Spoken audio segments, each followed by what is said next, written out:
BTech లో ఉండే మొత్తం అన్ని రకరకాల డిపార్ట్మెంట్స్ లో. సో ఈసీఈ చదివిన వాడు కావాలనుకుంటే సాఫ్ట్వేర్ వైపు వెళ్ళొచ్చు, లేదంటే హార్డ్వేర్ వైపు వెళ్ళొచ్చు. అటు సాఫ్ట్వేర్ రోడ్ నేర్చుకునేవి, ఇటు హార్డ్వేర్ రోడ్ నేర్చుకునేవి రెండు కలిపి ఇందులో నేర్చుకుంటారనమాట.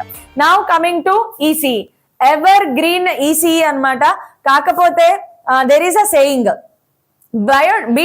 బీటెక్ లో మొత్తం అన్ని బ్రాంచెస్ లోను ఇప్పటిదాకా నేను చెప్పినవి చెప్పబోయేవి, బీటెక్ లో ఉండే మొత్తం అన్ని రకరకాల డిపార్ట్మెంట్స్ లో హెవియెస్ట్ సిలబస్ ఉన్న, చాలా బరువైన సిలబస్ ఉన్న, హెవియెస్ట్ సిలబస్ ఉన్న బ్రాంచ్ ఏదైనా ఉంది అంటే అది ఈసీఈ మాత్రమే. ఈసీఈ అనే వాళ్ళు చాలా మంది చెప్తారు ఈసీఈ అనేది కోర్ బ్రాంచ్. సో ఈసీఈ చదివిన వాడు కావాలనుకుంటే సాఫ్ట్వేర్ వైపు వెళ్ళొచ్చు, లేదంటే హార్డ్వేర్ వైపు వెళ్ళొచ్చు, ఏదైనా వాళ్ళకి జాబ్స్ దొరుకుతాయని చెప్తారు. కానీ ముందు ఈసీఈని కంప్లీట్ చేసి అందులో ఉండే పేపర్స్ అన్ని కంప్లీట్ చేసేటప్పటికి ఆ స్టూడెంట్ కి ఒక మంచి క్లారిటీ అయితే వచ్చేస్తుంది అనమాట. So electronics and communication engineering ECE అంటే, ECE is a dynamic field. Yes, I agree that it is a dynamic field. నీకు రోబో పనిచేయాలి అంటే దానిలో చిప్ పనిచేయాలి. చిప్ తయారు చేయకుండా, చిప్ డిజైన్ చేయకుండా రోబో పనిచేయదు. మినిమం ఒక సెల్ ఫోన్ పనిచేయాలన్నా కూడా దానిలో మంచి మంచి చిప్ ఉండాలి కదా. సో ఆ చిప్ ని తయారు చేసేది సెమీ కండక్టర్ డివైసెస్ మీద బేస్ అయినది అనమాట. So electronic circuits, communication systems, signal processing and embedded systems, ఇవన్నీ కూడా మీరు ఇందులో నేర్చుకుంటారు. ఇందులో టెలికమ్యూనికేషన్స్ ఉంటాయి, ఆటోమేషన్, రోబోటిక్స్. సో మంచి మంచి టాపిక్స్ ఉంటాయి అనమాట. Automation, robotics and IoT, internet of things చెప్పాను కదా. అటు సాఫ్ట్వేర్ రోడ్ నేర్చుకునేవి, ఇటు హార్డ్వేర్ రోడ్ నేర్చుకునేవి రెండు కలిపి ఇందులో నేర్చుకుంటారనమాట. సో 5G రాబోయే టెక్నాలజీ అంతా 5G and beyond, autonomous systems అంటే నెక్స్ట్ జెన్ కమ్యూనికేషన్ నెట్వర్క్స్ ఎలా ఉంటాయి, రాబోయే communication systems.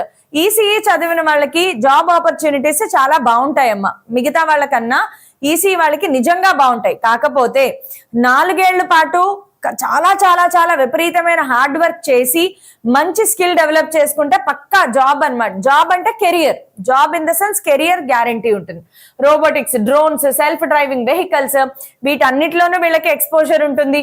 Intelligence, automation industries, future breakthroughs in processing powers. So వీటన్నిటిలో కూడా వీళ్ళకి ఎక్స్పోజర్ అనేది ఉంటుంది అనమాట. సో జాబ్ రోల్స్, ఈసీఈ చదివిన వాడికి telecom engineer, software analyst, R&D software engineer, RNG అంటే research and development, which is a very good area. నా దృష్టిలో ఎక్కడైతే రీసెర్చ్ అండ్ డెవలప్మెంట్ ఉంటుందో అక్కడ డెవలప్మెంట్ అనేది ఉంటుంది కాబట్టి రీసెర్చ్ సైడ్ వెళ్ళడం బాగుంటుంది. ఎక్కువగా ఈసీఈ రాసిన వాళ్ళు గేట్ ఎగ్జామ్ లో చాలా బాగా క్వాలిఫై అవుతారమ్మా. గేట్ ఎగ్జామ్ రాసిన వాళ్ళకి ఇలాంటి వాటిలో సూపర్ సూపర్ జాబ్స్ వస్తాయి. గేట్ ఎగ్జామ్ రాసిన వాళ్ళకి రీసెర్చ్ సైడ్ వెళ్తే మంచి ఇన్కమ్ ఉంటుంది, ఎక్స్పోజర్ కూడా ఉంటుంది. Electronic design and engineer, desktop support engineer, network planning engineer, ఇలా చాలా ఉంటాయి. ఈసీఈ వాళ్ళకి బోలెడంత ఎక్స్పోజర్ ఉంటుందమ్మా, చాలా మంచి స్కోప్ ఉంటుంది.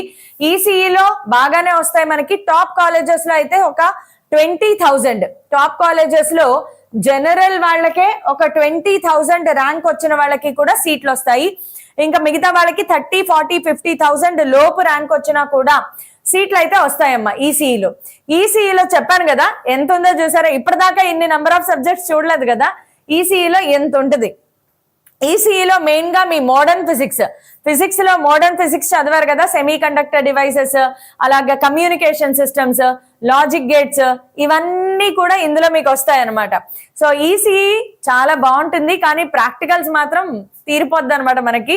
సో నాకు ఇందులో కొన్ని పేపర్స్ నేను కూడా చదువుకున్నాను, నేను చదివే ఫిజిక్స్ మేజర్ నాది, నేను కూడా ఇందులో కొన్ని పేపర్స్ చదివాను అనమాట. సో నాకు చాలా బాగా తెలుసు, వీటిలో ల్యాబ్ వచ్చిందంటే మాత్రం మన పని అయిపోద్ది అనమాట, అలా ఉంటది. బట్ ఇవన్నీ కూడా మంచి స్కోప్ ఉన్న ఫీల్డ్స్ కాబట్టి ఖచ్చితంగా ఈసీఈ బాగుంటుంది.